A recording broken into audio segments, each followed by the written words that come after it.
বালুরঘাট কেন্দ্র থেকে তৃণমূল কংগ্রেসের নতুন মুখ নাট্য ব্যক্তিত্ব অর্পিতা ঘোষ আমাদের সঙ্গে রয়েছেন।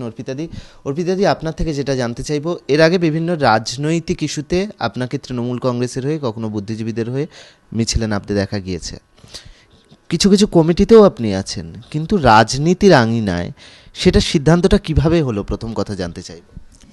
কিভাবে হলো না, অ্যাকচুয়ালি আমি নিজেকে খুব রাজনৈতিক লোক বলে মনে করি।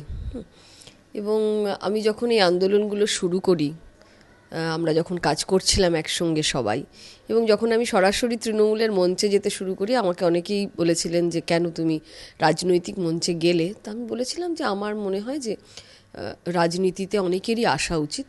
যদি আমি কোনোদিনও ভবিষ্যতে সেরকম ভাবি বা এরকম সুযোগ হয়, নিশ্চয়ই আমি রাজনীতিতে আসবো। মানে সরাসরি রাজনীতিতে আসবো, এরকম আমার ভাবনা বরাবরই ছিল। আমাকে বলা হয় যে তুমি এবারে ইলেকশনের জন্য তৈরি হও। তখন আমি সিদ্ধান্ত নিই যে হ্যাঁ, আমি সরাসরি রাজনীতিতে আসবো। কিন্তু আপনার যে পরিচিত আঙিনা, পরিচালনা করা, নাটক পরিচালনা বা অভিনয়, এই দুটোর থেকে এই জগৎটা কতটা আলাদা? না, আমরা থিয়েটারেও যেটা করি সেটা হচ্ছে, থিয়েটারে আমরা মানুষের সঙ্গে কথা বলি সরাসরি, মানুষের অনেক সময় মানুষের হয়ে বলি, অনেক সময় মানুষের সঙ্গে কথা বলি। মানে আমাদের একটা ইন্টারাকশন পদ্ধতি আছে থিয়েটারে, ইন্টারঅ্যাক্টিভ, এবং সেটা হয়তো এত বড় স্ফিয়ারে নয়। তো আমি সেইটারই আমার নিজের মনে হয়েছে, এবং সেখানে একটা দায়বদ্ধতার, গ্রুপ থিয়েটারের চিরকালই ছিল একটা মানুষের প্রতি দায়বদ্ধতার জায়গা থাকে। সেখান থেকে আমার নিজের মনে হয়েছে যে আমরা আরও একটা বড় স্ফিয়ারে আমি এসে পড়লাম। সেটা এর চেয়ে অনেক অনেক অনেক গুণ বড়, থিয়েটারের চেয়ে বড় স্ফিয়ার। এখন মানুষের সঙ্গে আমরা খুব ক্লোজলি কথা বলবো, এবং শুধু বলবো না, থিয়েটারে তো শুধু বলতাম, দর্শক শুনতেন বা দেখতেন, এবারে শুনবো। হ্যাঁ, মানে একই সঙ্গে বলা এবং শোনা, এই যে মানুষের সঙ্গে ইন্টারাকশনের প্রভাবটা আমার থিয়েটারেও ভবিষ্যতে পড়বে বলে আমার মনে হয়।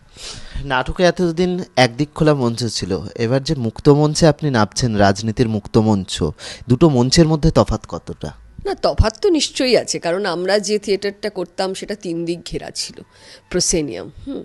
আক্রমণ হলেও একদিক থেকে হতো, এবার তো 4 দিক থেকে হওয়ার সম্ভাবনা, তো 4 দিকই খোলা। মানে আমি তো ক্রিকেটও খেলেছি একই সঙ্গে, জানি যে সব দিক থেকেই তৈরি থাকতে হয়, সমস্ত দিক থেকে, মানে টু বি অন ইউর টোজ আর কি, সবসময় অন ইউর টোজ। এর আগে ব্রাত্য বসু আমরা দেখেছি, নাট্য ব্যক্তিত্ব, তিনি রাজ্যের মন্ত্রী হয়েছেন, তার থেকে কোনো পরামর্শ নেওয়া বা নাট্য ব্যক্তিত্বরা যখন রাজনীতিতে আসে কিভাবে কাজগুলো করতে হবে, এরকম কিছু পরামর্শ কিছু আছে? নিশ্চয়ই, পরামর্শ শুধু নয়, ব্রাত্য হাইলি আমার সঙ্গে আছে, কারণ প্র্যাকটিক্যালি ব্রাত্য এসে মানে এরকম একটা গুরুত্বপূর্ণ পদ সামলে যেভাবে থিয়েটার করতে পারছে, তার ফলে আমি ইন্সপায়ার্ডও বটে যে আমিও পারবো।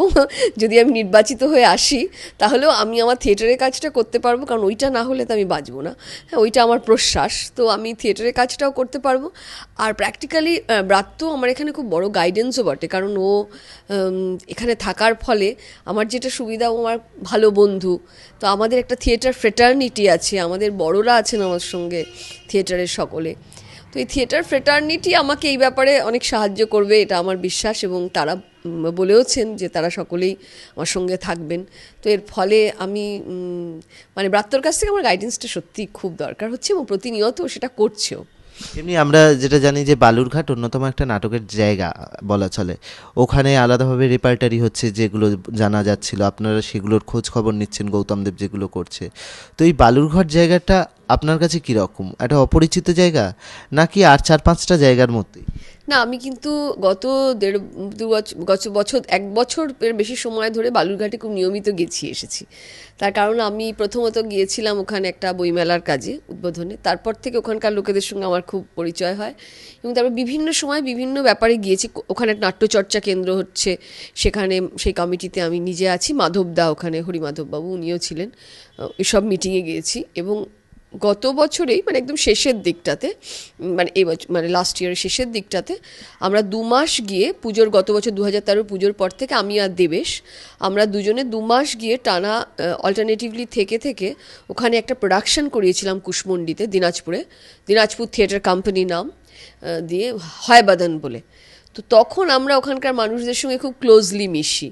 তো এখন আমার না ওই জায়গাটাকে বেশ নিজের জায়গা বলে মনে হয়, মানে জায়গাটাকে যেতেও ভালো, মানুষজন খুব ভালো ওখানকার, এটা আমার খুব ভালো লেগেছে। যেগুলো বললেন তো নাটকের কথা বললেন, আমি জানতে চাইবো এবার যে বালুরঘাটে চতুর্মুখী লড়াই হচ্ছে, বিজেপি যেরকমভাবে থাকছে, কংগ্রেস থাকছে, বামেরা থাকছে, ওখানে আগেরবার বামেরা জয়ীও হয়েছিলেন, সে জায়গায় প্রত্যেকের এই রাজনৈতিক দলগুলোর বিরুদ্ধে আপনার প্রচারের অভিমুখ কী?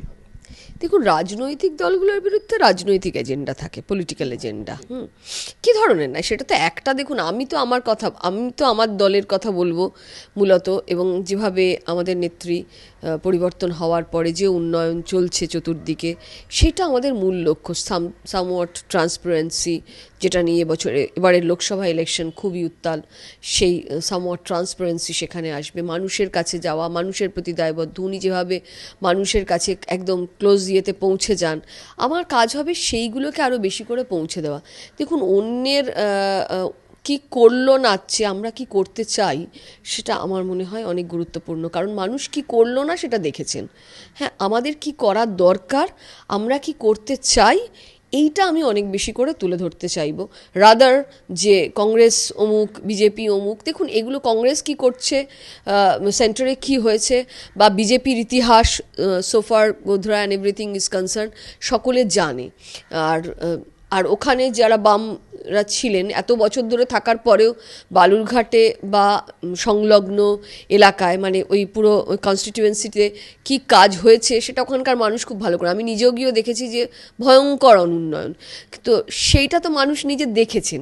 আমি সেটা হয়তো বলবার সময় ছুঁয়ে যেতে পারি, কিন্তু আমার মূল লক্ষ্য থাকবে যে আমরা কি করতে পারি, এই 2.5 বছরে এই সরকার কি করেছে, এবং তার পোটেনশিয়ালিটি কতটা ভাইব্রেন্ট এই গভর্নমেন্ট হতে পারে, এবং তার কি কি ভবিষ্যৎ, এবং ওখান থেকে যদি একজন এমপি নির্বাচিত হয়ে যান, সে লোকসভায় কতটা আলোকপাত করতে পারে এবং কতটা কাজ করতে পারে, সেইটা মানুষের কাছে তুলে ধরাটা আমার মনে হয় is most important. Basic homework আরও আমাকে একটু করতে হবে, কারণ এখন তো যেটা হয়েছে সেটা হচ্ছে লোকসভা ইলেকশন মূলত আগে ছিল সেন্ট্রালি ইস্যুসগুলো নিয়ে হতো, এখন কিন্তু আর সেটা সেন্ট্রাল ইস্যুসে শুধু নেই, সেটা অনেক সময় লোকালাইজড ইস্যুতেও ইম্পর্টেন্স হয়ে যায়।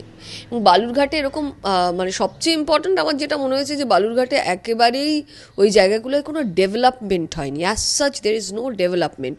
সেটা কিন্তু ওখানের মানে একটু মানে একেবারে বাইরে থেকে আননোন পার্সন গেলেও সে বুঝে যাবে যে জায়গাটা অ্যাজ সাচ কোনো উন্নয়ন হয়নি।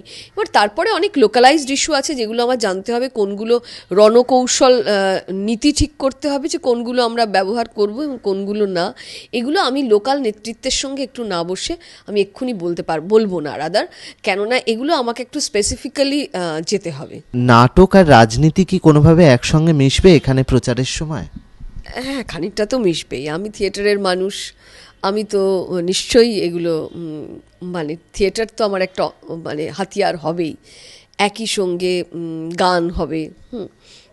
এবং আমি গত বিধানসভা ইলেকশনের সময়ও একটা গান লিখে প্রচারে ব্যবহার করেছিলাম, তো আমি এবছরও সেরকম 1-2 গান লিখে প্রচারে ব্যবহার করব, লিখে ফেলেছি, সুরটুরগুলো করে ব্যবহার করব। আমার থিয়েটারে ভীষণভাবে রাজনীতি উঠে এসেছে, আমি রাজনৈতিক নাটক করতে আমি খুব ভালোবাসি, পছন্দ করি, এবং আমার নাটকে একটা ছায়া থাকে নারকীয়, আপনি যেটা উল্লেখ করলেন সেটায় গোধরা দেখিয়েছিলাম, ভোপাল গ্যাস ট্র্যাজেডি দেখিয়েছিলাম, একই সঙ্গে নন্দীগ্রাম ইস্যুতে কথা বলেছিলাম। তো এই ইস্যুসগুলো সবসময় আমার নাটকে উঠেই এসেছে, অতএব বোঝাই যায় যে আমার কাছে এইগুলো খুব নতুন কিছু না, আমি এগুলো ব্যবহার করবই। এগুলো আমার হাতিয়ার হিসেবে, আমি যদি থিয়েটারটা ব্যবহার না করি তাহলে আমি কি ব্যবহার করলাম?